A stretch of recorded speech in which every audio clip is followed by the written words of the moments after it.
ನಮಸ್ಕಾರ ನನ್ನ ಎಲ್ಲ ಸ್ನೇಹಿತರೇ ಮತ್ತು ಬಂಧು ಬಾಂಧವರೇ ಮತ್ತು 7 ಕೋಟಿ ಕರ್ನಾಟಕದ ಜನವಾಸಿಗಳೇ ಹಾಗೂ 144 ಕೋಟಿ ಕರ್ನಾಟಕದ ಅಚ್ಚ ಕನ್ನಡಿಗ ಯೂಟ್ಯೂಬ್ ಬ್ಲಾಗ್ ವೀಕ್ಷಿಸುತ್ತಿರುವ ಸಕಲ ಭಾರತೀಯರೇ ನಮಸ್ಕಾರ. ಈಗ ನೀವು ನೋಡುತ್ತಿರುವ ದೇಗುಲವು 902 ವರ್ಷ ಹಳೆಯದು ಮತ್ತು ಹೊಯ್ಸಳ ರಾಜವಂಶದವರ ಆಡಳಿತದಿಂದ ಕಟ್ಟಿಸಿದ ಮೊದಲನೆಯ ದೇವಸ್ಥಾನ. ಈ ದೇವಸ್ಥಾನವು 1113ನೇ ವರ್ಷದ 11ನೇ ಶತಮಾನದ ಕಾಲಘಟ್ಟದ ದೇವಸ್ಥಾನ ಎಂದು ಹೇಳಬಹುದಾಗಿದೆ. ಹೊಯ್ಸಳ ಸಾಮ್ರಾಜ್ಯದ ಪ್ರಾರಂಭಿಕ ದಿನಗಳಲ್ಲಿ ರೂಪುರೇಷೆಯಾದ ಅದ್ಭುತ ಶಿಲ್ಪಕಲೆಯಂತೆ ಹುಟ್ಟಿಕೊಂಡಿತ್ತು. ಈ ದೇವಸ್ಥಾನವು ಸಹ್ಯಾದ್ರಿ ಬೆಟ್ಟಗಳ ನೆರಳು ತಟ್ಟಿದ ಹಾಸನ ಜಿಲ್ಲೆಯ ಬೇಳೂರು ರಸ್ತೆಯ ಹತ್ತಿರ ಒಂದು ಪವಿತ್ರ ತಾಣವಾಗಿ ಇಂದಿಗೂ ಕಾಲದ ಸವಾರಿಯಾಗಿ ನಿಂತಿದೆ. ಇದೇ ದೊಡ್ಡ ಗದವಳ್ಳಿಯ ಶ್ರೀ ಕ್ಷೇತ್ರವಾದ ಲಕ್ಷ್ಮೀ ದೇವಿ ದೇವಾಲಯ. ಇಲ್ಲಿ ದೇವಿಯನ್ನು ಲಕ್ಷ್ಮೀ ರೂಪದಲ್ಲಿ ಕೇವಲ ಐಶ್ವರ್ಯಕ್ಕೆ ಮಾತ್ರವಲ್ಲ, ಬಲ, ಧೈರ್ಯ ಮತ್ತು ರಕ್ಷೆಯ ದೇವಿಯಾಗಿ ಆರಾಧಿಸುತ್ತಾರೆ. ಇಲ್ಲಿನ ಸ್ಥಳೀಯರು ಇಲ್ಲಿ ದೇವಿ ಮತ್ತು ಅಲೌಕಿಕ ಶಕ್ತಿಯಿಂದ ಈ ಊರನ್ನೇ ಬಾಧೆಗಳಿಂದ, ಶತ್ರುಗಳಿಂದ, ಅಪಾಯಗಳಿಂದ ಅನೇಕ ಬಾರಿ ರಕ್ಷಿಸಿದಳು ಎಂದು ಹೇಳುತ್ತಾರೆ. ಈ ದೇವಾಲಯವು ಹೊಯ್ಸಳ ರಾಜ ವೈಷ್ಣವ ಧರ್ಮದ ಪರಮ ಭಕ್ತನಾದ ವಿಷ್ಣುವರ್ಧನ ಮಹಾರಾಜ ಕಾಲದಲ್ಲಿ ನಿರ್ಮಿತವಾಗಿದೆ ಎಂದು ಈ ದೇವಸ್ಥಾನವನ್ನು ಕಳ್ಳಹಣ ರಾಹುತ ಎಂಬ ವ್ಯಕ್ತಿ ಮತ್ತು ಅವರ ಪತ್ನಿ ಧರ್ಮದೇವಿ ತಮ್ಮ ವೈಯಕ್ತಿಕ ಧನದಿಂದ ಕಟ್ಟಿಸಿದ್ದಾರೆಂದು ಶಾಸನ ದಾಖಲೆಗಳು ತಿಳಿಸುತ್ತವೆ. ಇಂದಿಗೆ ನಾವು ಈ ದೇವಸ್ಥಾನದ ಮುಖ್ಯ ವೈಶಿಷ್ಟ್ಯಗಳನ್ನು ನೋಡೋಣ ಬನ್ನಿ.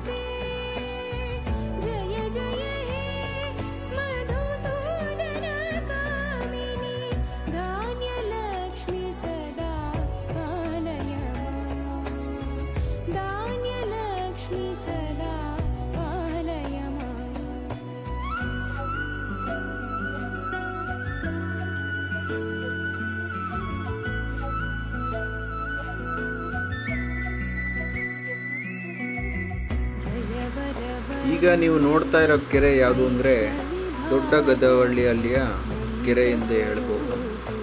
ಈ ಕೆರೆ ಬಂದ್ಬಿಟ್ಟು ದೇವಸ್ಥಾನದ ಹಿಂಭಾಗದಲ್ಲಿ ಇರುವಂತಹದ್ದು ವಿಶೇಷ. ಇಲ್ಲಿನ ಗೋಪುರಗಳು 9 ಗೋಪುರಗಳು ತುಂಬ ವಿಶಿಷ್ಟವಾಗಿ ಕಟ್ಟಿಸಿದ್ದಾರೆಂದು ನಾವು ಹೇಳ್ಬೋದು. ಅದರಲ್ಲಿ ಲಕ್ಷ್ಮೀ ದೇವಿಯ ಗೋಪುರವು ದ್ರವಿಡಿಯನ್ ಸ್ಟೈಲಲ್ಲಿ ಕಟ್ಟಿಸಿದ್ದಾರೆಂದು ನಾವು ಹೇಳ್ತಾ ಇದ್ದೇವೆ. ಅದು ಕೂಡ ನಿಜವಾದ ಸಂಗತಿ.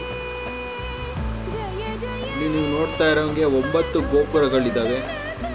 ಇದು ಕೂಡ ಹೆಸರುವಾಸಿ ಮತ್ತು ಇದು ಎಲ್ಲೂ ಸಿಗಲ್ಲ ನಿಮಗೆ. ನೋಡ್ತಾ ಇರೋ ಗೋಪುರ ಎಲ್ಲ ಅಲ್ಲಿ ಹುಲಿಯ ಒಂದು ಘರ್ಷಣೆ ಆಗಿರೋಂಥ ಒಂದು ಜಾಗ. ಇಲ್ಲಿ ಎಂಟ್ರೆನ್ಸ್ ಇರುತ್ತೆ ನೋಡೋಣ ಬನ್ನಿ. ಮೊದಲಿಗೆ ಇದೊಂದು ಮಂಡಲ. ಈ ಮಂಡಲದ ಒಳಗಡೆ ನಿಧಿ ಇದೆ ಅಂತ ಹೇಳ್ತಾರೆ, ಬಟ್ ಎಷ್ಟು ಸತ್ಯನೋ ಎಷ್ಟು ಸುಳ್ಳು ಗೊತ್ತಿಲ್ಲ. ಅದು ರಾಜವಂಶದ ಒಂದು ಹಿನ್ನೆಲೆಯಲ್ಲಿ ಬಂದಿದೆ. ನೀವು ನೋಡ್ತಾ ಇರೋಂಗೆ ಈ ಮೊದಲ ಒಂದು ದೇಗುಲದ ದರ್ಶನ ನಿಮ್ಗೆ ಆಗ್ತಾ ಇರೋದು ವಿಷ್ಣುವಿನ ಒಂದು ದೇಗುಲ. ಈ ವಿಷ್ಣು ಕಾಳಿಕಾಂಬಾ ದೇವರ ಒಂದು ಶಾಂತ ಮನಸ್ಥಿತಿಗೆ ಕಾರಣವಾಗಿರ್ತದೆ ಎಂದು ನಾವು ಕೇಳಿದ್ದೇವೆ.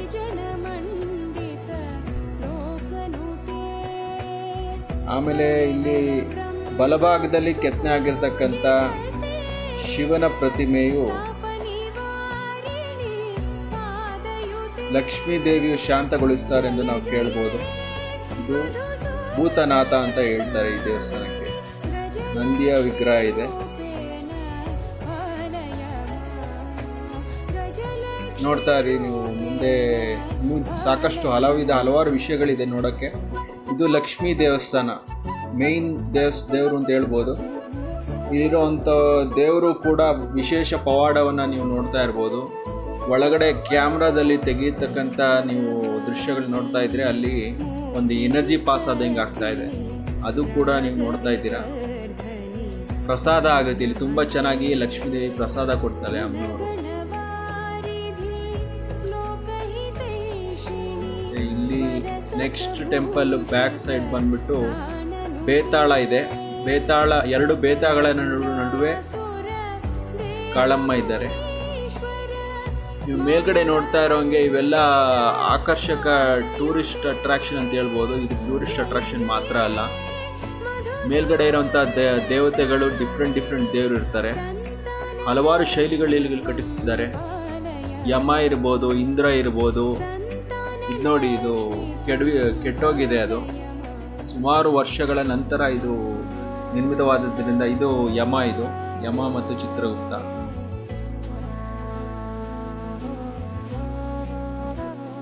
ಇದು ಇಂದ್ರನ ವಜ್ರಾಯುಧ ಅಂತ ಹೇಳ್ಬೋದು.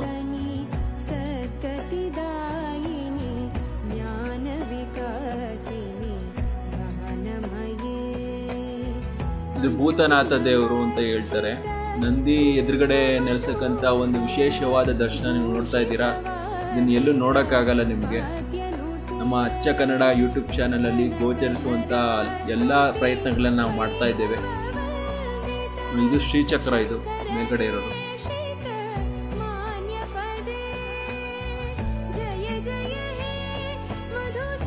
ವಿಷ್ಣುವಿನ ನಾಗದೇವತೆಗಳು ಮತ್ತು ವಿಷ್ಣುವಿನ ಒಂದು ಕೆತ್ತನೆ, ಡ್ಯಾನ್ಸ್ ಅಂತ ಹೇಳ್ಬೋದು.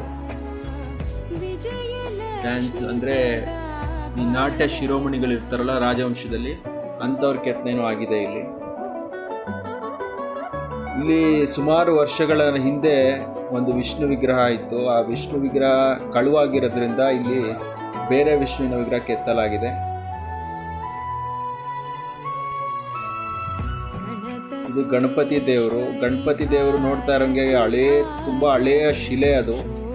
ಅಲ್ಲೂ ಒಂದು ದೇವಸ್ಥಾನ ಆಗಬೇಕಿತ್ತು, ಬಟ್ ಏನಂತೀರ, ಇಲ್ಲಿ 4 ವಿಗ್ರಹಗಳಿರೋದ್ರಿಂದ 5ನೇ ವಿಗ್ರಹ ಕೆತ್ತಲು ಮಾಡೋಕ್ಕೆ ಅವರು ಇಷ್ಟಪಡಲ್ಲ. ತುಂಬ ಹಳೇದಾಗಿರೋದ್ರಿಂದ ಯಾರು ಕೆತ್ತಕ್ಕೆ ಇಷ್ಟಪಡಲ್ಲ. ಅಲ್ಲಿ ಪ್ರತಿಷ್ಠಾಪನೆ ಮಾಡೋಕ್ಕೆ ಹೆದರ್ತಾರೆ ಜನ. ಅಲ್ಲಿ ಊರಿನವ್ರಿಗೆ ಎಲ್ಲ ವಿಶೇಷವಾಗಿ ಬಾಧೆಗಳಿಂದ, ತೊಂದರೆಗಳಿಂದ, ಅಪಾಯಗಳಿಂದ ದೇವರು ರಕ್ಷಿಸಲ್ಪಡ್ತಾ ಇದ್ದಾರೆ.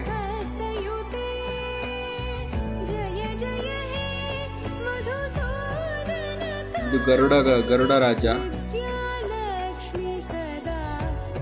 ನೋಡಿ. ಗಂಟೆಗಳ ಸದ್ದು ನೋಡಿ ಹೆಂಗಿದೆ. ಗಂಟೆಗಳ ಸದ್ದು ಕೂಡ ಒಂದೊಂದಕ್ಕೂ ಡಿಫ್ರೆಂಟ್ ಟೋನಲ್ ವೈಬ್ರೇಷನ್ ಅನ್ನೋದಿದೆ ಈ ಟೆಂಪಲಲ್ಲಿ. ಕಾಳಿಕಾಂಬ ದೇವಸ್ಥಾನ ಅಂತ ಹೇಳ್ಬೋದು. ತುಂಬ ಪವರ್ಫುಲ್ ಇದೆ ಈ ದೇವಸ್ಥಾನ. ಉಗ್ರತೆ ರೌದ್ರಾವತಾರ ತೋರಿಸಿದ್ರು ಕೂಡ ವಿಷ್ಣುವಿನ ಒಂದು ವಿಗ್ರಹದ ಪವರಿಂದ ಶಾಂತ ಮನಸ್ಸಿದೆ ಅಂತಾಳೆ ತಾಯಿ. ಬೇತಾಳ ಅಂತ ಹೇಳ್ತೀರಾ, ಬೇತಾಳ ನೋಡ್ತಾ ಇದ್ದೀರಾ ನೀವೀಗ. ಬೇತಾಳದ ಒಂದು ಫುಲ್ಲು ವ್ಯೂ ನೋಡ್ತಾ ಇದ್ದೀರಾ. ಈ ಬೇತಾಳ ಏನಕ್ಕೆ ಇಟ್ಟಿದ್ದಾರೆ ಅಂದರೆ, ಆ ಹಳೆ ಕಾಲದಲ್ಲಿ ರಕ್ಷಣೆಗೆ ಅಂತ, ತಾಯಿಯ ರಕ್ಷಣೆಗೆ ಅಂತ ಇದ್ದಿದ್ದು ಇದು 2 ಬೇತಾಳ ಮಾತ್ರ. ಈ ಬೇತಾಳದ ಹಿನ್ನೆಲೆ ಒಂದಿದೆ, ಅದನ್ನು ಕೇಳಿಬಿಟ್ರೆ ನೀವು ಹೆದರ್ಕೊಂತೀರ. ತುಂಬ ಹಳೆ ಕತೆ ಅದು.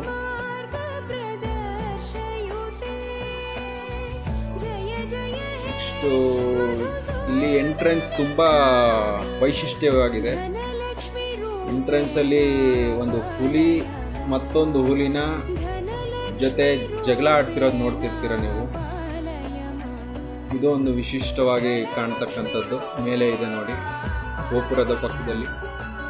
ಇದು ಹಳೆಯ ವಿನ್ಯಾಸ ಅಂತ ಹೇಳ್ಬೋದು. ತುಂಬ ಪ್ರಾಚೀನವತಮವಾದ ವಿನ್ಯಾಸ ಅಂತ ಹೇಳ್ಬೋದು. ಇಲ್ಲಿ ಶಿವನ ಒಂದು ಗೋಪುರ ಇದೆಯಲ್ಲ, ಶಿವನ ದೇವಸ್ಥಾನದ್ದು, ಅದು ಕೂಡ ಅದ್ಭುತವಾಗಿದೆ.